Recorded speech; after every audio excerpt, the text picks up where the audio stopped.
1장 11절로 24절까지 그 바울의 삶에 대해서 하나님께서 어떠한 은혜를 자에게 주셨는지 이렇게 설명하면서 그 바울이 말한 첫 번째 15절 보면 자신이 핍박자였고 박해자였고 이렇게 교회를 심히 박해하여 멸하고자 하였지만 16절에 보면 그러나 내 어머니여 태로부터 나를 택정하시고 그의 은혜로 나를 부르신 이가 하나님이 행하신 그 사랑의 행동의 첫 번째 일을 뭐라고 말씀하시냐면 하나님이 내 어머니의 태로부터, 다른 말로 하면 내 존재의 시작부터, 내 존재가 이 땅의 시작부터 하나님이 나를 택하셨다고 그렇게 말씀하십니다. 그러니까 바울이 하나님께서 자기에게 주신 은혜의 그 출발점, 하나님이 나에게 주신 그 은혜의 그 출발점을 말씀하시면서 하나님이 나를 택하셨다고 말씀해요. 하나님이 마치 핀셋으로 아주 많고 많은 바리새인들 가운데, 많고 많은 그 유대인들 가운데 그 바울을 아주 핀셋으로 딱 집어서 올리듯이 바울이 고백한 건 내가 하나님의 그 은혜를 입은 것은 그 믿음의 그 바울의 그 뿌리, 그 믿음의 근원이 하나님이 나를 택하심으로 말미암아 그것이 시발점이었어요. 그것이 시작이었어요. 그러니까 하나님의 그 택하심이 바울이 받은 그 사랑, 바울이 받은 그 은혜의 뿌리였다는 것을 오늘 자기의 간증을 통해서 말씀하십니다. 제가 이렇게 전도하면서 이렇게 미국의 그 어떤 교수님을 만났어요. 이렇게 철학을 전공한 교수님이 저에게 이런 질문을 했습니다. 예수를 믿는 것에 대해서 나누면서 기독교가 믿는 사람들이 예수님을 믿기로 선택합니까? 아니면 하나님이 택하십니까? 사람이 예수님을 믿기로 선택합니까? 아니면 하나님이 택하십니까? 하나님이 택하십니까? 아니면 사람이 택하십니까? 답이 뭘까요? 하나님이 택하십니다. 그렇습니다. 우리가 처음에 이렇게 우리가 예수님을 믿기로 선택한 것 같아요. 그 요한일서 4장 19절 말씀에 우리가 사랑함은, 우리가 하나님을 사랑하고 우리가 예수님을 사랑하게 된 것은 하나님이 먼저 우리를 사랑하셨음이니라 이렇게 고백하잖아요. 그러니까 우리가 예수님을 택한 것 같지만 실상은 예수님이 먼저 우리를 택하셨기에 우리가 예수님을 택한 것입니다. 그래서 세상 모든 종교는 사람이 택하지만 기독교는 하나님이 우리를 택하시는 것입니다. 예수님이 친히 말씀하셨어요. 요한복음 5장 16절에 너희가 나를 택한 것이 아니요 내가 너희를 택하여 세웠나니. 예수님이 제자들에게 말할 때 너희가 나를 택한 것이 아니고 내가 너희를 택하여 세웠다 이렇게 말씀하세요. 여러분, 그래서 바울은 하나님의 사랑의 시작을 어떻게 고백하냐면 하나님이 선택하신 그 사랑에 그 믿음의 뿌리를 두고 있는 것입니다. 여러분, 저와 여러분의 믿음의 뿌리가 무엇입니까? 여러분이 이렇게 우리가 하나님의 은혜와 사랑을, 하나님의 축복을 많이 받고 우리가 이 땅에 살면서 그 모든 우리가 받은 그 은혜, 그 모든 하나님의 그 축복, 그 사랑의 그 시작점으로 이렇게 근원으로 찾아가 보면 그 시작점, 그 근원, 그 뿌리가 어디에 있냐면 하나님이 선택하신 사실에 있다는 것을 우리가 이 말씀을 통해서 깨닫기를 예수님으로 축원합니다. 여러분, 하나님이 우리를 택하셨다. 바울이 말한 것처럼 바울이 예수님을 믿기로 택한 거 아니었어요. 바울의 삶에서 가장 극명하게 드러나는 것은 하나님이 아주 바울을 갖다가 그냥 택하셨죠. 주권적으로 선택하셨어요. 그래서 바울이 예수를 믿는 은혜를 얻었어요.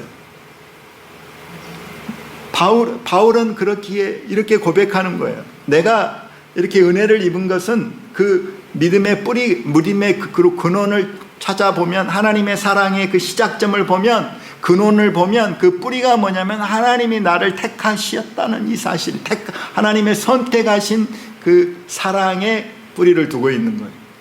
내 존재가 시작할 때부터, 어머니 모태로부터. 에베소서는 그 하나님의 선택에 대해서 더 믿음이 깊어지니까, 아니 내가 이 땅의 존재의 시작될 때부터 나는 하나님 앞에 이렇게 구별된 사람이고 택함 받은 사람인데, 실상은 알고 보니까 이 세상이 존재하기도 전에, 창세 전에, 창조 전부터 하나님이 나를 보시고 하나님 나를 선택하셨구나라는 사실을 고백하고 있어요. 그래서 여러분, 우리가 이렇게 우리의 믿음, 모든 그리스도인의 믿음의 그 시작, 그 믿음의 뿌리, 하나님의 사랑의 그 근원, 모든 축복의, 하나님 모든 축복과 은혜의 그 근원이 어디 있냐면 하나님이 선택하셨다는 그 사랑에 있습니다. 근데요, 여러분, 성경은 하나님의 선택에 대해서 분명하게 수많은 곳에서, 성경 전체를 통해서 하나님이 선택하신 하나님이시라는 것을 말씀하지만, 이 선택에 대하여 오해가 참 많습니다. 하나님 말씀대로 이 선택을 이해하지 못하고 오해하고 또 거부감 갖고 또 역사적으로 보면 신학적으로 많이 논쟁했던 그 교리가 하나님이 선택했다는 사실이에요. 저도 성경을 연구하면서 많이 묵상하고 이렇게 깨닫기를 원했던, 그 간절히 깨닫기를 원했던 그 교리 중에 하나가 하나님이 선택하셨다는 사실. 이게 너무 신비로운 거예요. 하나님 나를 선택하셨다는 이 사실, 창세 전부터 그 선택하신 그 사랑에 내 믿음의 뿌리를 두기까지 저도 많이 고민하고 묵상하고 이 하나님 말씀을 이렇게 하나님을 오해하지 않기 위해서 이렇게 많은 시간들을 그렇게 보냈습니다. 이 선택에 대해서, 하나님의 선택 교리에 대해서, 하나님의 선택하신 이 사실에 대해서 대표적으로 두 가지 오해가 있습니다. 그 오해를 먼저 풀어야 돼요. 하나님 말씀을 이렇게 온전히 받아들이는데 방해가 되는 오해된 생각들이 있어요. 교회 안에도 있어요. 그러니까 첫 번째는 뭐냐면, 이 선택에 대해서 이야기할 때마다 이렇게 대표적으로 잘못된 생각이 뭐냐면, 하나님 선택하고 누구는 선택하고 누구는 선택하지 않는 것이 is not fair, 불공평하다는 거예요. 선택하신 하나님, 어떤 이렇게 이단이나 이런 데는 또 선택하신 하나님에 대해서 아주 분노해요. 그건 공평하지 않다는 거예요. 어떤 사람은 선택하고 어떤 사람은 선택하지 않고, 그 이퀄리티가 아니잖아요. 그렇게 말합니다. 똑같이 대우하지 않는 것에 대해서 분노합니다. 그러니까 우리의 그 지성적인, 우리의 이성적인 마인드로 누구는 선택하고 누구는 선택하지 않고, 이 교리 자체가 거부감이 드는 거예요. 그 내추럴 마인드셋에는 똑같이 평등하게 취급을 받아야 되는 것이 공정한 처사라고 우리는 생각하는 경향이 있기 때문에 그렇습니다. 이게 대표적으로 이렇게 오해하는 생각입니다. 두 번째로는 그 선택은 인정하지만, 이 기독교 교회 안에서도 하나님이 선택하신 건 다 동의해요. 모든 그리스도인은 하나님이 선택하셨던 사실은 다 인정해요. 하나님의 선택이 있다, 다 인정해요. 모든 교회들이 다 그것을 부인하지 않아요. 근데 어떤 교회에서는 어떻게 생각하냐면, 하나님이 선택하셨는데 이 선택의 근거가 내 안에 그 선택할 만한 뭔가 근거가 내한테 있다. 하나님 모든 걸 다 아시니까 하나님이 선택했을 때 믿는 사람, 그러니까 이렇게 우리들을 바라보면서 하나님이 선택하신 그 근거가, 많고 많은 사람들이 있잖아요. 선택하신 그 근거가 그 사람의 믿음을 보고, 그 사람이 믿을 것을 보고, 하나님 다 아시니까 저들의 믿음을 보고 하나님이 선택하시거나, 또 하나님이 기뻐하시는 그 일을 하거나 무슨 공로가 있거나 자격이 있거나 믿음이 있거나 하는 그 근거가 사람에게 있어서 그래도 택함 받을 만한 그 뭔가 근거가 사람에게 있으니까, 공로가 있으니까, 선행이 있으니까, 믿음이 있으니까 그런 사람을 하나님이 선택한 거야. 이렇게 말하는 그 선택의 그 근거, 이유에 대해서 그 원인이 사람에게 있는가? 아니면 사람은 그냥 다 그냥 죄로 말미암아 완전히 멸망받을 수밖에 없는 그냥 그 완전히 부패한 죄인들이기 때문에 그 하나님이 선택하는 그 근거로서 사람에게는 어떤 자격도 없고 공로도 없고 그냥 스피리추얼리 영적으로 죽은 사람들 가운데 하나님의 선하심 때문에 하나님이 선하셔서 그냥 하나님의 은혜로 사람을 선택했다. 이 두 가지 견해가 이렇게 지금 현재적으로도 교회 안에 대표적으로 있는 것입니다. 이 두 가지가 이렇게 선택에 대한 오해예요. 다시 한번 정리하면 저는 선택에 대해서 하나님이 선택하신다. 어떤 사람은 선택해서 구원에 이르게 하고 어떤 사람은 선택하지 않는 것에 대해서 여러분 저와 여러분의 마음속에 자연적인 마음은 논리적으로 이거 불공평한데 이런 생각이 치밀어 올라올 수도 있을 것입니다. 우리의 생각이 하나님 생각하고 하나 되지 못하니까. 또 한편으로는 방금 이야기했지만 하나님이 선택하셨는데 그 선택의 이유가 내가 믿으니까 하나님 다 보시니까 저 사람은 믿을 사람이야. 그래서 하나님이 믿을 사람을 선택한다. 또는 뭐 하나님을 기쁘시게 할 만한 어떤 근거가 사람에게 있으니까 그걸 보고 하나님이 선택하신 거다. 그러나 여기에 대해서 이제 성경적인 대답은 여러분 로마서 9장으로 한번 가보시기 바랍니다. 하나님이 로마서 9장에서 첫 번째 로마서 9장에서 하나님은 선택의 문제에 대해서 뭐라고 말씀하시냐면 9장 14절 15절 보면 이렇게 말씀하세요. 그런즉 우리가 무슨 말하니요? 하나님께 불의가 있느냐? 하나님이 불공평하느냐? 선택의 문제에 대해서 하나님께 불의가 있고 하나님께서 불공평한 것이냐? 15절 보면 모세에게 이르시되 내가 긍휼히 여길 자를 긍휼히 여기고 불쌍히 여길 자를 불쌍히 여기리라 하셨으니.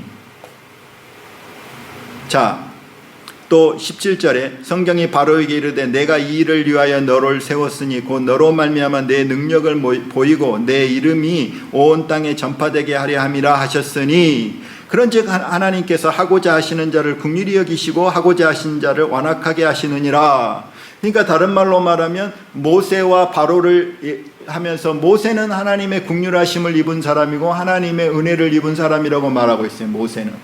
그렇죠? 바로도 하나님 앞에 택함을 받았는데 구원을 위한 택함이 아니고 하나님의 목적이 뭐냐면 하나님이 그 모세를 심판함을 통해서 하나님의 이름을 나타내시고 하나님의 공의를 나타내시고 하나님의 권능의 크심을 나타내기 위해서 그 바로를 선택했는데 바로는 하나님의 긍휼과 은혜를 입은 자가 아니었어요. 성경이 말하면.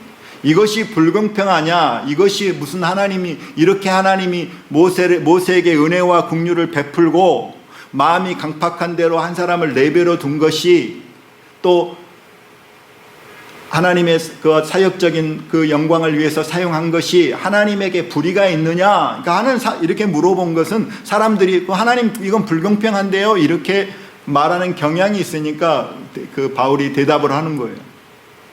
다른 말로 말하면 여러분 이 선택의 문제는 오늘 주님이 내가 긍휼을 베풀고 불쌍히 여길 것을 여길 자를 내가 불쌍히 여기고 내가 긍휼히 여길 자를 긍휼히 여길 자를 선택의 문제는 철저히 오늘 성경의 말씀 속에 선택하시고 긍휼을 베푸시고 은혜를 베푸시고 선택의 문제는 이거는 공평의 문제가 아니고 정의의 문제가 아니고 긍휼의 문제고 은혜의 문제라는 사실이에요. 이걸 다른 말로 말하면 여러분 공의는 모든 사람에게 적용이 됩니다. 공의는 모든 사람에게 공평하게 적용된 것이 공의예요. 그러나 하나님이 우리도 마찬가지죠. 우리가 누구에게 은혜를 베풀고 우리가 긍휼을 베푼 것은 그거는 우리의 자유고 우리의 선택 사항이에요. 긍휼의 문제하고 공평의 문제는 다른 거예요. 좀 더 쉽게 설명을 해보면은 여러분 홈레스가 지나가는데 과거에 저기 플루턴에 있는 경찰관들이 홈레스 한 사람을 아주 개 잡듯이, 개를 때리듯이 몽둥이로 때려가지고 홈리스가 죽었어요. 그 사건으로 인해서 그 법을 어겨서 그 과실치사에 대한 그 죄가 그 사람들에게 적용이 돼서 그 공의의 법정 앞에 이렇게 이분들이 이렇게 법정 앞에 서게 되었어요. 법의 심판을 받았어요. 이거는 공의의 문제예요. 모든 사람에게 적용되는 공의의 문제예요. 그렇죠? 그러나 저와 여러분이 그런 공의의 문제 말고 그냥 여러분이 지나가다가 홈레스를 만나서 이 사람이 너무 불쌍하고 이 사람이 너무 이렇게 배고파서 먹을 것을 구할 때 여러분들이 그분들에게 맷불을 줘서 긍휼을 베풀고 은혜를 베풀었어요. 자, 이거는 공평의 문제입니까? 정의의 문제입니까? 긍휼의 문제고 은혜의 문제입니까? 이거는 은혜의 문제고 긍휼의 문제인 거예요. 그럴 필요가 없는데 그냥 내가 긍휼을 베풀고 은혜를 베푼 거예요. 그럴 자격이 없는 자에게 내가 긍휼과 은혜를 베푼 거예요. 그래서 하나님은 우리 세상을 창조하시기 전에 이미 하나님은 인간이 죄 가운데 타락해서 다 죽을 운명인 걸 다 안 거예요. 그래서 하나님이 공평의 문제를, 하나님 불공평합니다, 공평하십시오, 이렇게 만약에 요청하면 모든 인류가 죄로 말미암아 사망을 심판과 멸망을 당하는 운명에 처해지는 것이 하나님의 공의예요. 그게 공의예요. 그게.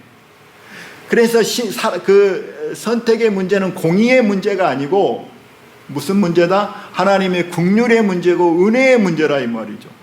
그래서 하나님께서 모세에게 은혜를 베푸시고 긍휼을 베푸시고 내가 원하는 자에게 긍휼과 은혜를 베푸시는 것이 하나님의 자유라 이 말이에요. 공평하고 불공평하는 문제가 아니라는 거예요. 이 문제는, 선택에서의 문제는.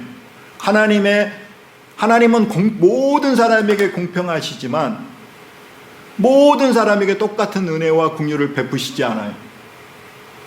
불만이 있습니까? 다시 말씀드리면, 그래서 이 선택의 부분에 대해서 우리가 오해할 때 우리가 철저하게 깨닫는 건, 우리가 하나님이 공의를 구하면 우리는 다 죽어요. 소망이 없어요. 죄로 말미암아 다 죽을 운명이에요. 그러나 하나님께서 놀라운 것은 긍휼을 선택하셨다는 건 하나님이 긍휼과 은혜를 베푸셨다는 말이에요. 사랑을 베푸셨다는 말이에요. 그래서 주님이 다시 말씀하신, 내가 긍휼히 여길 자를 긍휼히 여기고 내가 불쌍히 여길 자를 불쌍히 여기리라. 이게 주권자의 자유예요. 거기에 대해서 하나님 불공평합니다, 이 문제 말할 수 없어요.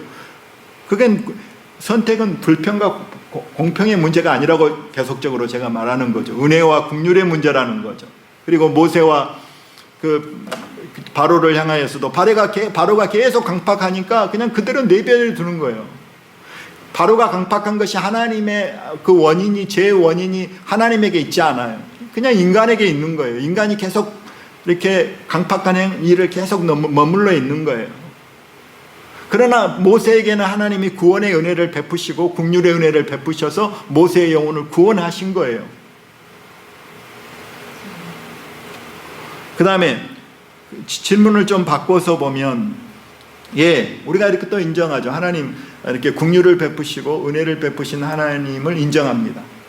하나님은 은혜를 베푸시고 긍휼을 베푸시기를 기뻐하시고, 근데 그러면 왜 하나님은 다 선택을 그냥 다 하면 좋잖아요. 그냥 다 선택을 해버리면은 그 지옥으로 멸망받을 사람이 한 사람도 없을 거니까 다 하나님 왜 선택을 다 해버리지 일부는 선택하고 일부는 내버려 두십니까?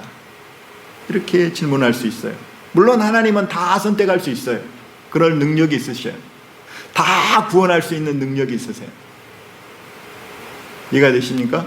그래서 이렇게 성경적이지 않는 그 이단들에 대해서는 그 어떤 교리가 있냐면 보편 구원론을 말해요. 모든 인류를 하나님이 구원시킨다. 절대 성경적이 아니에요. 생각이. 보편 구원론이 있고, 또 여러분 저기 뭐 다른 이단들에서는 이렇게 하나님의 사랑의 방점을 찍다 보니까 하나님이 사랑이시니까 하나님이 사랑이시니까 그 모든 인류를, 많은 인류를 지옥에 보내는 것을 하나님 싫어하니까 지옥을 그냥 거부해버려요. 지옥을 믿지 않아버려요. 그리고 영혼이 멸절된다고 그렇게 가르쳐요. 지옥도 없고 영혼은 그냥 영혼이 존재하는 게 아니고 그냥 멸절돼 버린다. 이렇게 가르치는 이단들이 있어요. 왜 그러느냐? 성경의 진리의 진리대로 받아들이지 못하고 인간적인 생각으로 이걸 진리를 트위스트 해가지고 그렇게 이렇게 성경을 왜곡해요. 그러나 우리는 하나님이 뭐라고 말씀하시니까, 왜 하나님이 선택을 하시고 왜 하나님이 선택하지 않는 그냥 죄 가운데 그냥 강팍한 대로 내버려 두신 그런 것에 대한 이유가 있어요. 왜 하나님 다 선택하지 않는 이유, 그거에 대해서 성경은 뭐라고 말씀하시냐면 로마서 9장 22절 23절을 보면, 21절부터 23절을 보면, 토기장이가 진흙 한 덩이로 하나는 귀 있을 것을 하나는 천이 있을 그릇을 만들 권한이 없느냐? 만일 하나님이 그의 진노를 보이시고 그의 능력을 알게 하고자 하사 멸하기로 준비된 진노의 그릇을 오래 참으심으로 관용하시고 영광 받기로 예비하신 바 국률의 그릇에 대하여 그 영광의 풍성함을 알게 하고자 하셨을지라도 무슨 말 하리요? 그러니까 이 말씀을 잘 깨닫게 되면은, 하나님이 이렇게 그릇들을, 이렇게 귀 있을 그릇도 있고 천 있을 그릇도 토기장이가 마음대로 만든 것처럼 하나님께서는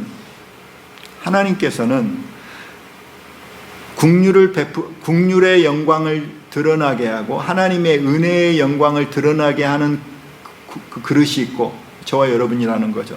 믿는 자들. 또 믿지 않고 멸망과 심판받는 자들을 통하여서 뭐가 드러나냐면, 여기 보면 하나님의 그의 진노를 보이시고 그의 능력을 알게 하고자 하사, 그러니까 다른 말로 말하면 하나님의 영광을 드러나게 하는 거예요. 여러분, 그 국률의 그릇에 대해서는, 구원받은 자에 대해서는 하나님의 은혜의 영광이, 국률의 영광이, 하나님의 국률과 은혜와 자비가 막 드러나는 거예요. 구원받은 백성들을 향하여서는. 근데 또한 하나님이 심판과 멸망과 지옥을 통해서 하나님이 드러나게 하고 보이고자 하신 것이 뭐냐면, 여기 보면 하나님의 영광이에요. 그게 뭐냐면 하나님의 의로운 영광이에요. 그의 진노의 영광이에요. 죄를 이렇게 미워하시고 죄를 심판하시고 하나님이 의롭다는 그 영광을 무엇을 통해서 아느냐? 그 지옥 심판을 통해서, 지옥을 통해서 하나님의 영광이 나타난다는, 알게 된다는 거예요. 다른 답이 없어요. 하나님이, 그렇기 때문에 오늘 이 말씀을 통해서 보면 모든 것이 합력해서 하나님이 영광을 나타내요. 만약에 하나님 다 우리를 선택해서 한 사람도 지옥 가지 않고 하나님의 용서와 하나님의 사랑과 하나님의 그 국률과 자비의 영광만 다 드러냈다면 우리가 그것을 보고 기뻐하고 즐거워할 거예요. 그러나 한편으로는 우리는 뭘 모르냐면 하나님의 진노와 하나님의 의로우심과 하나님의 공의로우심과 이런 것에 대해 이런 하나님의 성품을 우리는 알 수가 없어요. 하나님의 영광을 알 수가 없어요. 이해가 되십니까? 그러니까 우리가 우리가 자녀를 키우면서도 늘 이렇게 자녀에게 사랑으로 인내하고 자비하고 이렇게 은혜를 베풀고 이런 것만 배운 자녀들은, 만약에 그렇게 오냐오냐해서 키운 그 자녀들은 그 버릇이 없다 그러잖아요. 그 말은 무슨 말이에요? 부모가 맨날 오냐오냐 하면서 그냥 좋은 것만 희생만 하고 이렇게 오래 참고 국률을 베푸시고 은혜를 베푸는 거, 이것만 계속 하면 뭘 몰라? 우리 부모님은 정말 죄를 싫어하고 죄를 미워하고 죄를 심판하고 정말 의로우신 분이구나, 공의로우신 분이구나, 이걸 자녀들이 모른다는 거예요. 예를 들어서. 그러니까 하나님은 이 그릇들을 통해서 그 하나님의 영광이 온전히 풍성하게 나타나기 위해서, 그 영광을 드러나기 위해서 이 온 세상이, 심지어 지옥도 사탄도 존재하는 거예요.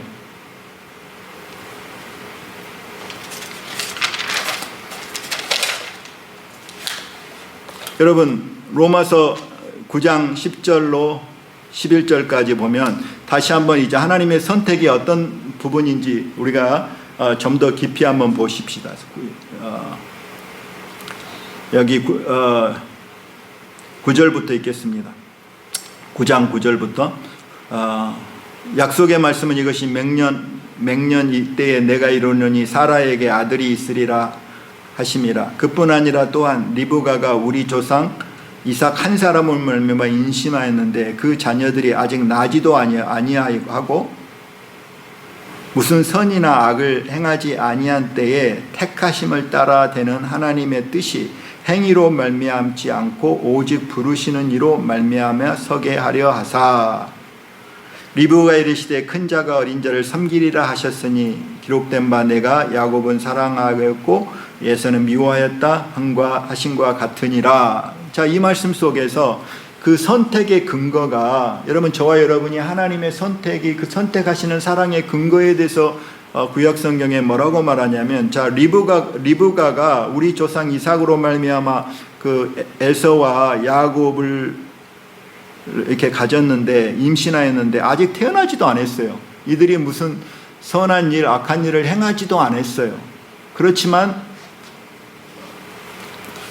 행위로 말미암지 않고 택하심을 따라 되는 하나님의 뜻을 오직 부르시는 이로 말미암아 서게 하려 하심이니라. 선택의 근거가 사람들의 행위에 있지 않다는 거예요. 하나님 저와 여러분을 선택하신 것이 우리가 뭘 착한 일을 해서 뭘 이렇게 선택할 만한 하나님 앞에 크레딧이 있기 때문에 우리를 선택한 것이 아니고, 오늘 하나님의 말씀, 하나님의 선택하신 사랑은 저와 여러분에게 원인이 있지 않아요. 성경에 보면 우리가 선한 일을 행하기 전이에요. 그렇지만 우리를 선택하신 것은 우리가 다 자격이 없는 죄인이지만, 죄로 말미암아 멸망된 운명이지만 오직 하나님의 선하심 때문에, 하나님의 사랑 때문에, 하나님의 무조건적인 그 사랑 때문에 무조건적인 우리 안에 조건이 없는 무조건적인 선택을 하나님이 행하신 것입니다. 그래서 신명기 7장 7절 8절도 보면 여호와께서 너희를 기뻐하시고 너희를 택하심은 너희가 다른 민족보다 수요가 많기 때문이 아니라 오히려 너희는 모든 민족 중에 가장 적으니라. 여호와께서 다만 너희를 사랑하심으로 말미암아. 자, 이스라엘을 왜 자기들이 교만했죠? 이스라엘을 선택하신 하나님, 우리를 왜 선택하셨습니까? 그 근거가 우리에게 있습니까? 우리가 다른 민족보다 뭐 잘난 것이 있고 강한 것이 있고 뭐 큰 민족입니까? 하나님 나를, 우리 이스라엘 민족을 선택하신 이유가 뭡니까? 이것에 대해서 하나님 분명하게 밝힌 거죠. 내가 너희를 정말 기뻐하고 너희를 택하심의 그 근거가 다른 민족보다 수요가 많거나 무슨 다른 민족보다 뭐가 너희가 뛰어나서 너희에게 그 원인이 있어서 크레딧이 있어서 내가 너희를 선택한 것이 아니고, 오히려 너희는 가장 다른 민족에 비하면 오히려 가장 작은 민족이었다는 거예요. 그러면서 말씀하시기를 너희를 택하시면 다만, 그냥 이유가 뭐냐면 하나님이 너희를 그냥 just love, 사랑했기 때문이라 이렇게 말하고 있어요. 그러니까 저와 여러분을 하나님이 창세전부터 선택하실 때 우리 안에 무슨 선이나 우리 안에 어떤 하나님이 기뻐하실 만한 어떤 크레딧이나 근거가 있어서가 아니고, 오직 그분의 선하시고 그분이 그냥 사랑하시기로 작정하시고 결단하신 결과라고 성경은 말하는 거예요. 여러분, 이것이 그 선택하신 사랑의 믿음의 뿌리를 두는 것입니다. 하나님 우리를 택하셨어요. 내가 잘나서가 아니고 하나님의 선하심 때문에, 다만 하나님이 그냥 사랑하기로 결단하셨어요. 그것이 저와 여러분을 향한 모든 은혜와 축복의 시작점이고 시발점이 되고 근원이 되었어요. 제가 이 사실에 대해서 이제 어떤 분하고 교제하면서 이분이 이런 간증을 해요. 자기가 이렇게 입양을 했대요. 입양한 딸을 말하면서 입양을 했는데 그 하나님이 그 이렇게 선택하신 사랑에 대해서 더 자기가 깨닫게 됐다고 말하더라고요. 그게 뭐냐니까 이제 입양하는 그 아이, 그 고아원에서 아이를 입양하는데, 그 아이를 그 전까지는 아무 감정이 없어요. 그러나 그 아이 중에 자기 입양할 대상 아이를 딱 보는 순간, 자기가 그 아이를 보는 순간 자기가 입양을 해야 되겠다고 마음의 결심을 딱 했는데, 내가 이제 내 사랑을 그 자녀에게 두어서 내가 이 자녀를 향하여서 내가 이 사람을 내 자녀로 삼아서 내가 나의 사랑을 이 자녀에게 두기로 결단했대요. 결단. 그리고 이 자녀를 양육하고 교육시키고 잘 키워서 이 자녀가 아무튼 이 사회의 일원으로 정말 아름답게 성장하게 하는 모든 비용과 모든 수고와 모든 그것을 아끼지 아니라고 결단했대요. 그 결단한 순간부터 이 아빠는 뭐냐면 마음을 다하여서 그 자녀를 사랑하고 축복하고 양육한 거예요. 이해되십니까? 여러분, 이 자녀가 이제 컸어요. 그래서 학교도 나오고 직장도 가고 결혼도 해서 손자 손녀들을 막 이렇게 그렇게 가져서 이 입양 받은 그 자녀의 그 자녀를 향한 이 아버지 사랑의 시작점은 어디였을까요? 여러분, 물론 이 아버지가 이 자녀를 해서 옷도 사주고 뭐 먹을 것도 주고 뭐 학교도 보내주고 뭐 잠자리도 주고 뭐 집도 사주고 뭐 모든 은혜를 베풀어요. 그러나 이 모든 은혜의 뿌리, 아주 시작점, 그냥 그 근원, 그 근원이 언제일까요? 그건 바로 뭐냐면 이 아버지가 이 아이를 어린 고아 아이를 보고 내가 이 아이를 내 자녀로 삼아 내가 내 사랑을 이 아이에게 부으리라 결단하는 그 순간이에요. 그것이 사랑의 시작이에요. 모든 은혜와 축복의 시작이고 근원이고 뿌리였어요.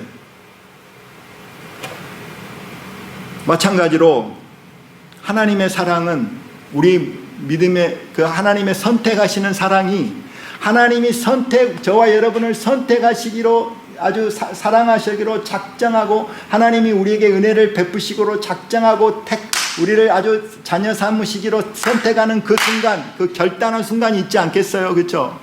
영원 전 어느 순간에 결단하는 순간부터 그 순간이 저와 여러분을 향한 모든 은혜와 모든 사랑의 근원이고 시작이고 출발점이에요.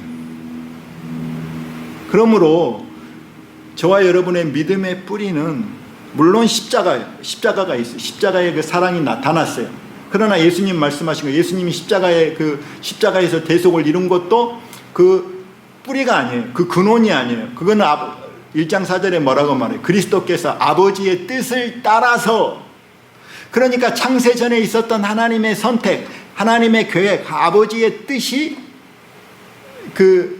예수님이 그 뜻에 순복한 거기 때문에 그 예수님이 십자가를 지신 그 사건도 우리를 향한 사랑의 시작점은 아니에요. 그보다 더 바로 그건 아버지께서 우리를 사랑으로 선택하신 그 순간이, 선택하신 사랑이 저와 여러분을 향한 그 사랑의 근원이요 시작이요 모든 축복의 시발점이었다는 사실을 성경은 말씀하고 계세요. 그래서 우리의 믿음의 뿌리, 근원은 선택하신 사랑에 도애하는 것인 줄 믿습니다. 여러분, 이렇게 인간의 부모는 아이를 이렇게 입양했어도 정말 좋은 의도를 갖고 좋은 생각을 갖고 아이를 입양했어도 항상 성공할 수 없죠. 그렇죠? 항상 이 아이를 내가 잘 키워서 멋진 자녀로, 나의 아름다운 자녀로 세워야 되겠다, 그런 생각을 갖고 입양을 하지만 물론 그렇게 성공할 수도 있지만 실패할 확률이 또 많이 있어요. 왜냐하면 부모의 연약함 때문에도 그렇고 그 자녀들의 미숙함 때문에도 그렇고, 그래서 많은 경우가 또 실패로 많이 돌아가요. 내가 처음에 마음을 작정했다 할지라도, 이 아이를 선택했다 할지라도. 인간의 부모는 그런데 우리에게 놀라운 복음이 뭐냐면, 하나님이 우리를 선택하신 그 사랑은 뭐냐면, 하나님은 인간의 부모와 달리 하나님은 전능하신 지혜와 능력으로 무장되어 있기 때문에, 하나님이 전능하시고 하나님이 전지하시기 때문에 인간은 자녀 영육에 있어서 실패할 수 있어요. 그러나 하나님의 선택하신 사랑은 결코 취소되거나 결코 포기되지 않고 그 사랑은 반드시 목적을 이루고 반드시 열매를 맺게 돼 있어요. 할렐루야. 하나님이 내가 이 자녀를 선택해서 이 죄인을 선택해서 나의 영광스러운 자녀로 내가 세워야 말겠다. 그리고 아름다운 예수님의 신부로 세워야 말겠다. 하나님이 태초에 작정하시고 선택하신 그 생각은 실패할 수 있어요? 그건 실패할 수 없다는 거예요. 인간의 제한된 능력과 지혜로는 실패할 수 있지만 하나님은 지혜가 무한하시고 능력이 무한하시기 때문에 하나님의 자녀로 저와 여러분을 붙들었으면 이건 실패할 수 없는 거예요. 성경은 그걸 확실하게 말해요. 여러분 이사야서 하나님의 성품 중에 이사야서 14장 그 24절 보면 하나님이 삼중적으로 이렇게 말해요. 24절 하나님의 일하심에 대해서 만군의 여호와께서 맹세하여 이르시되, 하나님이 맹세한대요. 우리가 사람도 이건 내가 맹세하고 말한다 그러면 그 진짜로 믿을 줄만 하잖아요. 그렇죠? 근데 하나님이 맹세한다. 이거는 100% 확신, 100%, 1000%, 10,000% 확신해도 돼. 왜냐하면 하나님이 맹세까지 해버리고 그 맹세함으로 선포하는 진리가 뭐냐면 나의 생각한 것이 반드시 되며 내가 경영한 것을 반드시 이루리라. 여기서 이 반드시예요. 반드시란 말. 하나님이 한번 생각하면 그 생각이 사람의 생각은 실패하고 일이 성취 안 되는 것이 태반사지만 하나님이 생각하고 하나님이 경영하고 계획하는 것은 반드시 되고 반드시 이루어진다. 그 굿뉴스예요, 여러분. 하나님이 우리를 세우시고 이렇게 아름다운 자녀로 아름다운 신부로 세우시기로 작정한 그 생각과 경영은 반드시 되고 반드시 이루어져요. 주님이 말씀하세요. 만군의 여호와께서 경영하셨은즉 누가 능히 그것을 패하며 그의 손을 펴셨은즉 누가 능히 그것을 돌이키랴. 하나님을 방해할 자가 아무도 없다는 거예요. 하나님의 생각과 뜻을 방해할 자가 아무도 없다는 거예요. 할렐루야.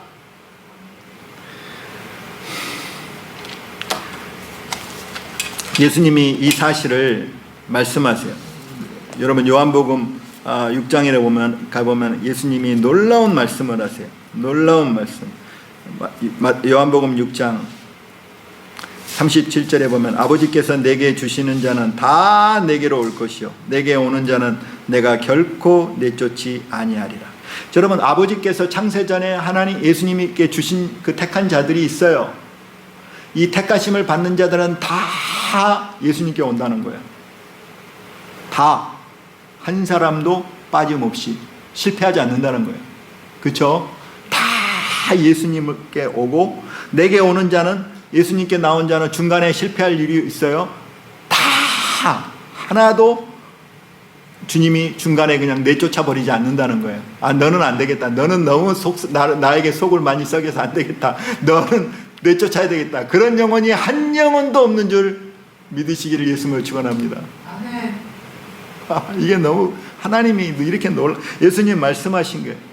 자 39절에 나를 보내신 이의 뜻은 내게 주신 자 중에 내가 하나도 잃어버리지 아니하고 마지막 날에 다시 살리는 이것이니라. 여러분 보세요. 하나님의 택함 받은 자녀는 중간에 하나도 믿음이 없어서 쓰러지거나 멸망치 않고 마지막 날에 다 부활과 영생의 삶을 누려요. 주님의 약속이에요. 이거는 하나님이 작정하시고 선택하셨으면 그대로 이루어진다는 거예요. 예수님이 하나님 하시는 일을 이렇게 하나님 말씀으로 확증하세요. 하나도 잃어버리지 아니하고 마지막 날에 다 다시 살려서 부활과 영생에 이르게 하는 것이 선택하신 자들이 선택받은 자들이 누리는 복이에요.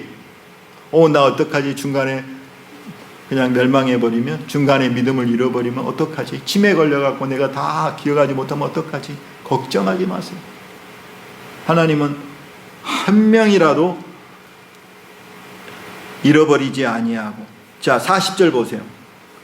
아버지의 뜻은, 내 아버지의 뜻은 아들을 보고 믿는 자마다 영생을 얻는 이것이니 마지막 날에 내가 이를 다시 살리리라 하시니라. 자, 아버지의 뜻은 뭐냐면, 이 아버지의 뜻은 언제 섰을까요? 창세 전부터 섰어요. 창세 전부터 선 그 아버지의 뜻이 뭐냐면, 예수 그리스도를 믿는 자에게 뭘 주겠다고요? 영생을 얻는 이것이니 마지막 날에 내가 다시 살리리라. 그러니까 하나님이 아버지의 뜻이 예수님을 믿는 자에게 뭘 주시냐면 영생을 주기로 약속하셨어요. 택한 자들에게 뭘 주기로? 영생을 주기로 약속됐어요.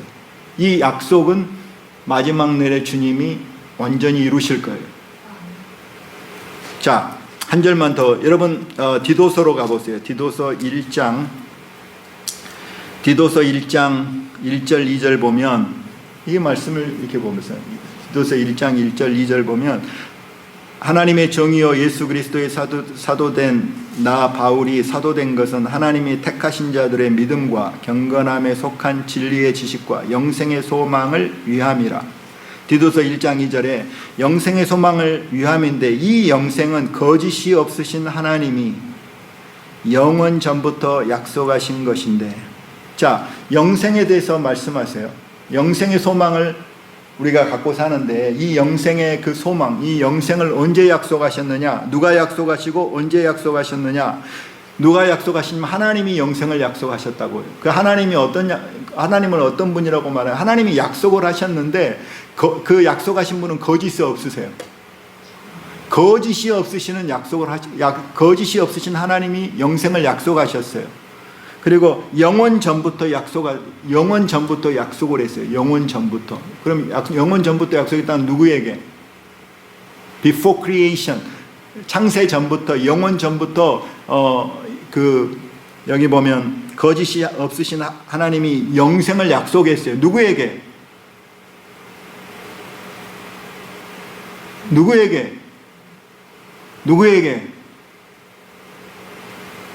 왜 대답이 없으십니까? 우리에게? 아니, 영원 전에 우리가 어디 존재했어요? 그렇죠. 성삼위 하나님이 서로 약속을 하신 거예요. 약속이 이 택한 자들에게 영생을 주기를 원한다. 이 영생을 주기를 원해서 이 택한 자들의 모든 죄를 담당하고 예수님이 죽으시고, 누구든지 예수를 믿는 자마다 하나님의 뜻은 영생을 주기로 약속하셨어요. 누구에게? 예수님에게. 거짓이 없으신 하나님이 창세전에 우리가 존재하지도 않았잖아요.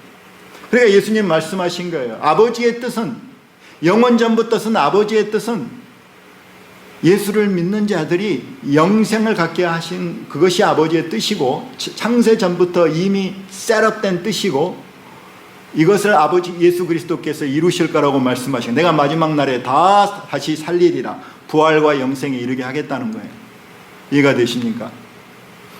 그러므로 여러분, 우리가 선택하신 사랑의 믿음의 뿌리를 둔 사람은 세 가지 은혜를 누려요. 세 가지 열매가 생겨요. 그건 뭐냐면, 첫 번째로 여러분, 우리가 하나님의 선택하신 사랑을 성경적으로 잘 믿고 받아들이면, 하나님이 다만 나를 사랑하신 것 때문에, 그냥 하나님 나를 사랑하기로 결단하신 것 때문에, 내가 사랑스러워서가 아니고 내 안에 어떤 이유가 있어서가 아니고, 그저 그냥 하나님이 나를 은혜 주시고 사랑하시고 긍휼과 자비를 쫓아서 그냥 하나님의 선하심과 하나님 사랑 때문에 나를 선택하시고 영생 주기로 작정하신 그 선택하신 사랑을 믿는 사람은, 첫 번째 열매는 뭐냐면 견고한 믿음이 생겨요. 영원한 eternal security, 영원한 안정감이 생긴 거예요. 왜냐하면 나의 구원받은 내가 구원받은 것이 내 행위로 말미암지 않고 하나님이 창세전에 나를 선택하신 그 사실이, 하나님은 알파요 오메가인 거예요. 하나님이 생각하신 일은 그냥 끝에 이루어지는 거예요. 처음 시작한 그 일을 하나님이 완성짓기 때문에, 하나님 나를 선택하신다 그러면 하나님의 선택은 나의 영원한 영생의 삶을 개런티. 아멘이십니까? 그래서 하나님의 선택하시는 그 선택하신 사랑을 믿는 그 놀라운 축복은 뭐냐면 내가 구원의 확신을 갖는 거예요. 영생의 확신을 갖는 거예요. 네 꼴을 봐라, 네 모습을 봐라, 뭐가 영생밖에 합당하냐. 지금 맨날 죄 가운데 넘어지고 내 모습 보면은 참 그 영생하고 좀 거리가 먼 것 같아. 내 행위를 의지하면 결코 확신을 할 수가 없어요. 내 선행을 의지하면 구원을 확신할 수가 없어요. 천주교인들은 그렇기 때문에 구원을 확신한 사람이 아무도 없어요. 왜냐하면 진리 가운데 굳건히 서지 않기 때문에, 선택하신 그 사랑에 믿음의 뿌리를 두고 있지 않기 때문에. 여러분, 하나님이 선택하신 그 사랑의 뿌리를 두고 있는 사람은 여기 바울이 이야기하고 예수님 말하고 하나님 말하는 건 우리의 사랑의 시작은, 하나님의 사랑의 시작은 이미 창세전부터 시작되고 창세전에 선택하신 그 사랑에서부터 모든 축복이 흘러나오는 근원이 바로 선택하신 사랑에 있다는 사실을 우리가 깨달으면 그때부터 영생 주기로 작정했구나. 그래서 예수를 믿음으로 말미암아 나는 영생 얻는 자가 되었구나. 영원한 안정감, eternal security. 한 사람도 낙방하지 않고 한 사람도 잃어버리지 않냐고 예수님 말씀하신 것. 하나님이 내게 주신 자들은 다 내게로 올 것이요, 내게 주신 자는 내가 결코 내어쫓지 않고 내가 하나도 잃어버리지 않냐고 마지막 날에 다 살리리라. 아멘이십니까? 그래서 마음속에 선택하신 사랑을 믿는 사람은 견고한 믿음의 뿌리를 갖게 되는 거예요. 제가 분명하게 그렇게 믿습니다. 선택하신 사랑에 믿지 못한 사람, 여기에 믿음의 뿌리를 내리지 못하면 흔들려요. 하나님을 알지 못하고 하나님이 선택하신 그 사랑이 어떤 것인지를 알지 못하니까. 두 번째로, 여러분 보세요. 고린도전서 1장 26절부터 보면 선택에 대해서 이야기합니다. 그러니까 하나님의 선택이 참 신비해요. 하나님의 선택이 이렇게 신비한데 성경은 하나님의 선택에 대해서 이렇게 많이 말씀하세요. 그 바울이 하나님의 선택의 그 신비한 그 은혜를 많이 연구하고 하나님께 물어서 계시로 깨닫는 것을 이렇게 기록하는데, 고린도전서 1장 25절부터 보면 형제들아 너희를 부르심을 보라. 육체를 따라 지혜로운 자가 많지 아니하고 능한 자가 많지 아니하며 문벌 좋은 자가 많지 아니하도다. 야, 너 형제들아, 너 구원받은 그 부르심을 받은 사람 보라. 너희들 가운데 참 세상에 PhD, 세상에서 지혜로운 사람이 많지 않고 권력자들이 많지 않고 뭐 능한 자가 많지 않고, 그렇잖아요. 그런 사람들 예수 안 믿잖아요. 그렇죠? 그러면서 뭐라고 말씀하시지만, 그러나 27절에 하나님께서 세상에 미련한 것들을 택하사, 하나님이 미련한 것들을 택하사 지혜로운 자들을 부끄럽게 하려 하시고 세상에 약한 자들을 택하사 강한 것들을 부끄럽게 하게 하시며, 하나님께서 세상에 천한 것들과 멸시받는 것과 없는 것들을 택하사 있는 것들을 폐하려 하시나니. 그러니까 하나님이 선택을 보라, 이렇게 말씀해요. 하나님 선택하심을 보라. 하나님이 택하심의 하나님 행하시는 일을 보라. 여기 보니까 예수 믿고 있는 자들이 그 당시에도 막 대부분 노예 아니겠어요? 뭐 지혜 있는 사람, 뭐 로얄 패밀리가 많지 않았죠. 그 당시에 뭐 지혜로운 자가 많지 않았죠. 뭐 노예거나 무슨 여자들이거나 뭐 아무튼 너희들 가운데 있는 뭐 미련하고 약하고 천하고 멸시받고 없는 것들이라고 이야기하고 있어요. 하나님의 선택에 놀라운 이 신비, 이런 자들이 많이 하나님 앞에 택함을 받았다는 거예요. 근데 이 선택에 대해서, 선택 교리에 대해서 첫 번째는 뭐냐면 내가 구원의 하나님의 그 선택에 대해서 믿음의 뿌리를 둘 때 하나님 택하신 자는 하나님이 끝까지 지키시고 끝까지 하나님이 구원을 왕성시킨다는 그 영생을 주시기로 이미 작정하였기 때문에 믿음의 견고함이 이렇게 견고한 뿌리를 갖게 되며, 두 번째는 오늘 보면 이 선택을 깨달으면 뭐냐면 하나님이 저와 여러분을 선택하는 것이 우리의 뭐 강함이나 우리의 뭐가 우리의 자랑이나 우리의 어떠한 권세나 우리가 무슨 뭐 남들보다 스펙이 좋거나 이래서가 아니라는 거예요. 뭐라고 말씀하시냐면, 그러면서 이렇게 한 선택의 그 목적에 대해서 뭐라고 말씀하시냐면, 자, 29절에 보면 아무 육체도 하나님 앞에서 자랑하지 못하게 하려 하심이라.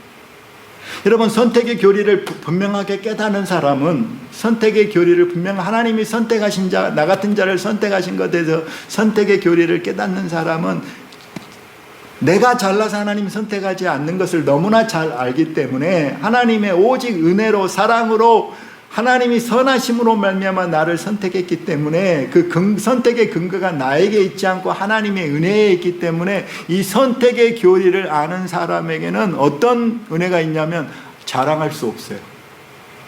다른 말로 말하면 깊은 겸손으로 나아갑니다. 여러분, 저와 여러분이 하나님의 선택의 신앙의 뿌리를 두고 있으면 뭐 내 팔이 굵다, 내 다리가 세다, 이거 자랑할 수 없어요.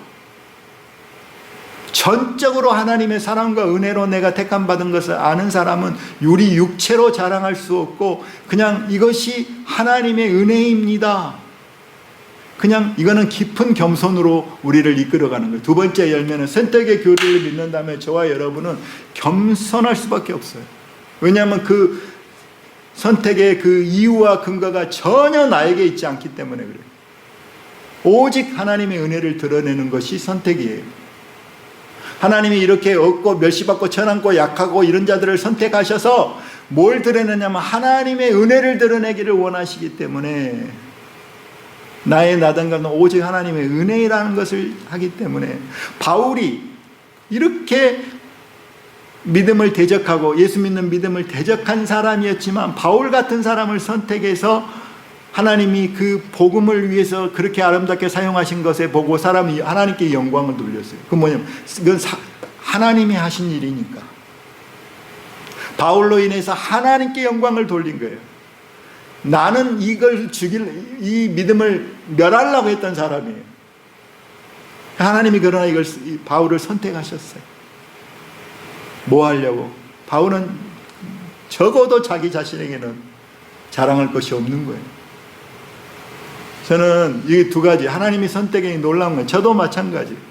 저도 꿈에도 예수 믿으려고 꿈에도 계획도 없었고 원함도 없었고 예수 믿는 게 그렇게 시시하게 보였던 사람이에요. 아니, 심지어 예수 믿는 게 이렇게 시시하게 보였던 사람이기 때문에 목사가 되는 거 이거 정말 못할 짓이라고 생각했어요. 이게 너무 이렇게 매력적이지 않는 그런 일이 목사였어요. 보면 그 당시에 교회 보면 전도사님 보면 맨날 검은 저고리에다가 흰 치마 입고 뭐 세상 재미없이 사는 것 같더라고요. 그 교회 설교는 어떻게 지겨운지, 그렇게 지겨운 일을 어떻게 평생 저렇게 할 수 있을까? 진짜 이건 목사가 될 생각이 꿈에도 없는 거죠. 그렇지만 그런 나를 하나님이 이렇게 변화시키셔서 이렇게 말씀이 즐겁고 이렇게 말씀을 전하는 것이 감사하고 좋은 것은 이게 내 안에서 말미암은 것이 아니라는 사실이죠. 여러분, 오늘 그랬어요. 두 번째 열매는 선택의 뿌리를 들면 여기 보면 내게 자랑할 것이 없어요. 모든 것이 하나님께 영광 돌림. 선택의 교리에서 가장 빛나게 드러나는 그 교리는 뭐냐면 하나님이 선택하셨다. 그 말은 뭐냐면 하나님의 은혜를 펄럭이는 거예요. 하나님의 은혜만 찬란히 이렇게 나타내는 그 교리가 뭐냐면 하나님의 선택의 은혜예요. 선택의 사랑이에요. 이렇게 자격이 없고 이렇게 무능하고 이렇게 멸시받고 이렇게 천한 자들을 높여서 그리스도에 이르는 그 영광에 이르게 하시고 우주에서 가장 놀라운 보배와 놀라운 영광으로 저와 여러분을 세우실 그 하나님의 은혜. 그래서 우리에게 자랑할 것이 없어요. 세 번째 열매는 오늘 말씀 보면 자랑할 것이 내게 없는데, 선택의 교리를 깨달으니까 자랑할 것이 육체로 내가 자랑할 게 없어요. 근데 자랑할 게 있어요. 자, 말씀 보면 30절로 31절 보니까 너희는 하나님으로부터 나서 그리스도 예수 안에 있고 예수는 하나님께로부터 나와서 우리에게 지혜와 의로움과 거룩함과 구원함이 되셨으니 기록된 바 자랑하는 자는 주 안에서 자랑하라 함과 같게 하려 함이라. 자랑한다는 거예요. 자랑을 하는데 자랑하지 못한 선택이 자랑하지 못하게 하고, 그러니까 나를 드러내지 못하게 하고, 그렇죠? 내 자랑이 없어지는 거예요. 그러나 자랑하게 해요. 자랑하게 해요. 누 안에서, 주 안에서 자랑하게 하려고. 다른 말로 말하면 그 주님, 나 같은 죄인을 사랑하신 건 하나님의 은혜입니다. 하나님의 은혜를 자랑하고, 하나님의 사랑을 자랑하고, 하나님의 영광을, 하나님의 그 unconditional love, 무조건적인 사랑을 자랑하는 자로.